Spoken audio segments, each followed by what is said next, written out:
আনিকার কি কোনো এক্সট্রা শখ আছে যেটা সময়ের সাথে সাথে তুমি হারিয়ে ফেলেছো বা যেটা করতে এখনো ইচ্ছে আছে? আচ্ছা, একটা সময় যে লাবণীর কথা ধরেই যদি বলি, একটা সময় হচ্ছে আমি নাচ করতাম। তো সময়ের সাথে সাথে দেখা গেছে যে চাকরি জীবনের ব্যস্ততা যেটা থাকে আমাদের সবার, আমরা আসলে যান্ত্রিক হতে না চাইলেও হতে বাধ্য হচ্ছি। হ্যাঁ।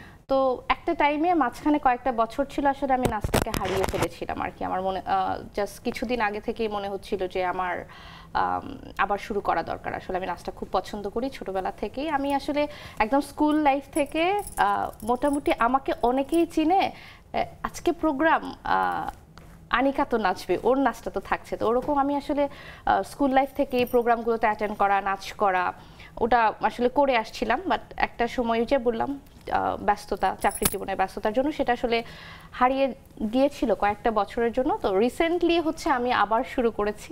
তাই? হ্যাঁ, আমি আবার নতুন করে আসলে নাচ শেখা শুরু করেছি, ক্লাসিক্যাল। তো দেখা যাক, পরে হয়তো